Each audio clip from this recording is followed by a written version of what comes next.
Good evening everyone. এতিয়া আমি Kirchhoff ল'ৰ এটা ইম্পৰ্টেণ্ট কুৱেশ্যন ছল্ভ কৰিবলৈ গৈ আছোঁ। এতিয়া এই চাৰ্কিটটোত আমাক কাৰেণ্টৰ ভেলু ওলাব দিছে। যেনেকৈ এতিয়া এইটো ব্ৰাঞ্চত চোৱা, ফ্ল' হোৱা কাৰেণ্টৰ ভেলু কি আছে? I1 মাইনাছ I3 আছে। এইটো ব্ৰাঞ্চৰ মাজতে কিমানখিনি কাৰেণ্ট ফ্ল' হৈছে? I1 current. আৰু এইটো ব্ৰাঞ্চৰ মাজতে কিমানখিনি কাৰেণ্ট ফ্ল' হৈছে? I3 current. ইফালে কিমান? I2, ইফালে কিমান আছে? I2। এতিয়া কথা এটা হ'ল, কিৰ্চফ ল'ৰ চাৰ্কিটটো ছল্ভ কৰাৰ কাৰণে আমি আগতে কিৰ্চফ ল'টো অলপমান জানি ল'ব লাগিব। বস্তুটো কি আছিলে মই দেখাই দিছোঁ তোমালোকক, অলপমান ৰিভিজন কৰি লোৱা যে দেখা পাইছে তোমালোকে ভিডিঅ'টো। ঠিক আছে। তো ছাপ'জ এটা ৰেজিষ্টাৰ এটা আছে, ইয়াৰ মাজে আই কাৰেণ্ট ফ্ল' হৈ আছে। এতিয়া আই আৰৰ প্ৰডাক্টটো প্লাছ নে মাইনাছ হ'ব সেইটো কাৰ ওপৰত ডিপেণ্ড কৰিব? আমি এটা পাথ কনচিডাৰ কৰিব লাগে, এটা পথ আমি কনচিডাৰ কৰিব লাগে। আৰু পাথটোৰ ডাইৰেকশ্যন যেনেকুৱা হ'লেও হৈ যায়। ছাপ'জ মই এইটো পাথ কনচিডাৰ কৰিছোঁ, এজিউম পাথ এটা কনচিডাৰ কৰিছোঁ। আৰু পাথটো চোৱা, যোনফালে পাথটো আছে কাৰেণ্টৰ ডাইৰেকশ্যন সেইফালে আছে। তো যদি পাথ আৰু কাৰেণ্টৰ ডাইৰেকশ্যন ছেম হয় তেতিয়াহ'লে আই আৰৰ প্ৰডাক্টটো কি হয়? মাইনাছ হয়। আৰু যদি চোৱা এতিয়া আই কাৰেণ্ট ফ্ল' হৈছে এইফালে ৰেজিষ্টেঞ্চ আৰ, তো আই আৰৰ প্ৰডাক্টটো কেতিয়া পজিটিভ হ'ব? যেতিয়া এজিউম পাথটোৰ ডাইৰেকশ্যন আৰু কাৰেণ্টৰ ডাইৰেকশ্যন কি হ'ব?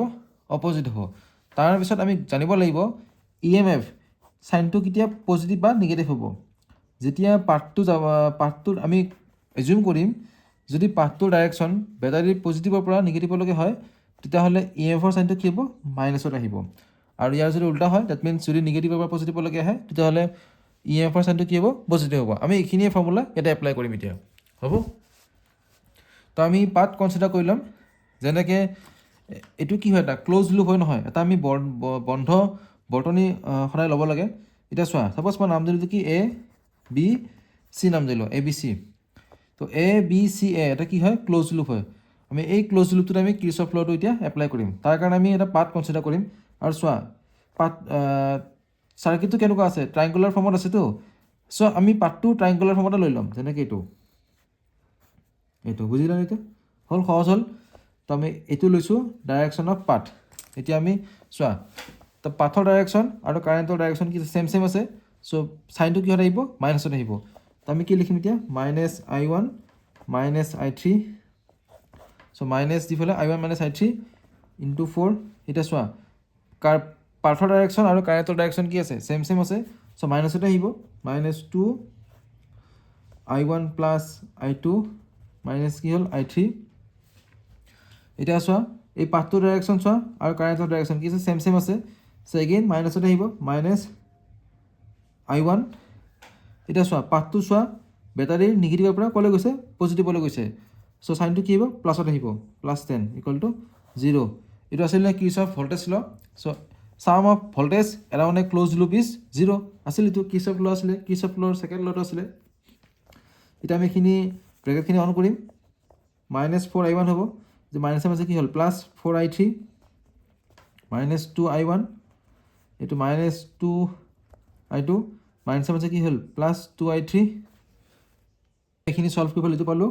এতিয়া কি লিখিম? -6I1 +6I3 -2I2 আৰু +10 লৈ গ'লে কি হ'ব? -10। এইটো আমাৰ ইকুৱেশ্যন নম্বৰ 1 হ'ল। বুজিলা?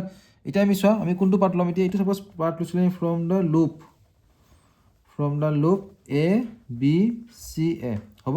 এতিয়া আমি নেক্সট লুপ কোনটো ল'ম? এইটো ল'ম। ছাপ'জ নাম কি দিলোঁ? আমি BCP নাম দিলোঁ। ছাপ'জ যি দিয়া পৰা। তো BCP লুপৰ পৰা চোৱা, আমি পাৰ্টটো প্ৰথমতে এজিউম কৰি ল'ম এনেকৈ। এইটো হ'লনে? এইটো ছাপ'জ পাৰ্টটো দেই। এইটো এনেকৈ লোৱা ডাইৰেকশ্যনটো, পাথৰ ডাইৰেকশ্যনটো ল'লেই হ'ল। এতিয়া আমি এপ্লাই কৰিম লুপটো। তো ফ্ৰম লুপ কি আছে? BCPA হ'ব? চোৱা তোমালোকে এতিয়া কি কৰিম? তো চোৱা, পাথৰ ডাইৰেকশ্যন আৰু কাৰেণ্টৰ ডাইৰেকশ্যন কি আছে? অপজিট আছে। তো কাৰেণ্টৰ চিম্বলটো কি আহিব? প্লাছত আহিব। চ' I1 আহিলে, পাথ আৰু কাৰেণ্ট দুটাও কি আছে? অপজিট আছে। তো প্লাছতে আহিব। 2I3 মাইনাছ কি হ'ল? I2। পাথ আৰু কাৰেণ্টৰ ডাইৰেকশ্যন চোৱা, অপজিট আছেনে? তো কিহত আহিব? প্লাছতে আহিব। 4I3। এতিয়া চোৱা, পাথটো চোৱা, ক'ৰ পৰা ক'লৈ গৈছে? বেটাৰীৰ পজিটিভৰ পৰা ক'লৈ গৈছে? নিগেটিভলৈ গৈছে। এই পাৰ্টটো চোৱা, এই পাৰ্টটো বেটাৰী পজিটিভৰ পৰা নিগেটিভলৈ আহিছে। চ' বেটাৰী চিম্বলটো কি আহিব? মাইনাছত আহিব। আমি এইখিনি ছল্ভ কৰিলোঁ। এইখিনি ছল্ভ কৰি আমি এইখিনি পালোঁ। I1 + 6I3 - 2I2 = 10।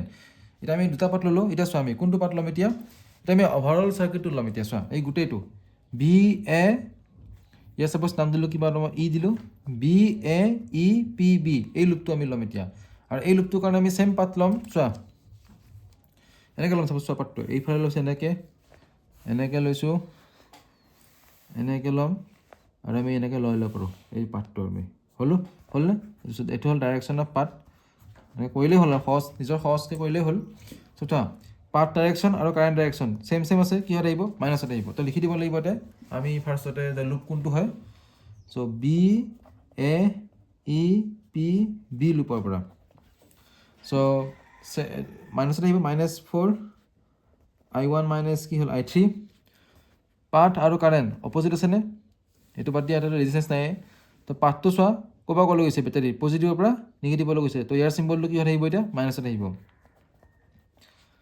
তেনেকৈ এই পাৰ্টটো চোৱা আৰু কাৰেণ্টটো চোৱা অপজিট আছেনে তো প্লাছত আহিব +4 I3 ইকুৱেল টু হোৱাট 0 হ'ব তো আমি এইখিনি ছল্ভ কৰিলোঁ -4 I1 মাইনাছ আছে কি হ'ল প্লাছ এতিয়া 4 I3 + 4 কি হ'ল 8 I3 -4 I1 মাইনাছত পিনে গ'ল কি হ'ল +5 এইটো ইকুৱেশ্যন নম্বৰ আমি 3 দিলোঁ এতিয়া আমি অলপ ক্লাছ 10 মেথছ কৰিম ইকুৱেশ্যন 1টো চোৱা আৰু ইকুৱেশ্যন 2টো চোৱা এইটো -2 I2 আছে এইটো কি আছে -2 I2 আমি এতিয়া ইকুৱেশ্যন 1ৰ পৰা 2টো মাইনাছ কৰি দিম হ'ব এইটো কৰি দিম চোৱা তো 1 - 2 কৰি দিম আমি ঠিক আছে তো কৰিলে কি হ'ব এইফালে -6 I1 আছিলে equation number 1 2 +6 I3 -2 I2 equal to -10 এইটো I1 আছিলে +6 I3 -2 I2 ইকুৱেল টু 10 আমি কি কৰিছোঁ ইকুৱেশ্যন 2টো মাইনাছ কৰিছোঁ 1ৰ পৰা চ' আমি এটা মাইনাছ চিম্বল দি দিম এনেকৈ বুজিলা তো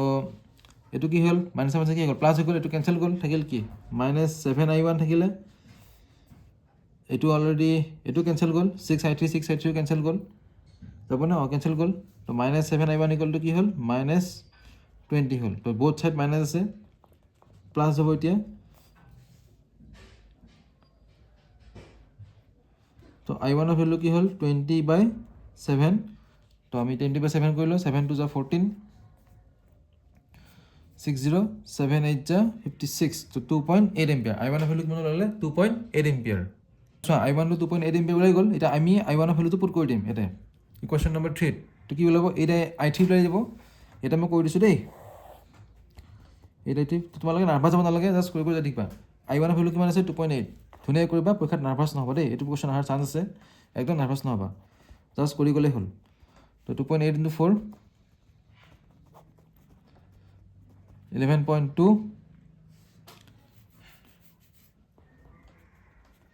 ইফালে 5 8 I3 তো মাইনাছটো পিনে গ'লে কি হ'ব প্লাছত আহিব তো 16.2 আহিব তো I3 ইকুৱেল টু হোৱাট 16.2/8 ইয়াৰ এনচাৰটো কিমান হ'ব 2.02 এম্পিয়াৰ হৈ গ'ল আমি I1 পালোঁ I3 পালোঁ তেনেকৈ আমি I2টো ফাইন কৰিব পাৰোঁ তোমালোকৰ কাৰণে হোমৱৰ্ক এইটো I2টো নিজে ফাইন কৰিবা চ' এইটোৱে আছিল এই কুৱেশ্যনটো তো এক্সামত যদি আহে এইটো কুৱেশ্যন ধুনীয়াকৈ ছল্ভ কৰি দিবা হ'ব তো নোট কৰি ল'বা তোমালোকে প্ৰচেছটো শিকি লোৱা দেন ঘৰত নিজাকৈ প্ৰেক্টিছ কৰিবা অ'কে থেংক ইউ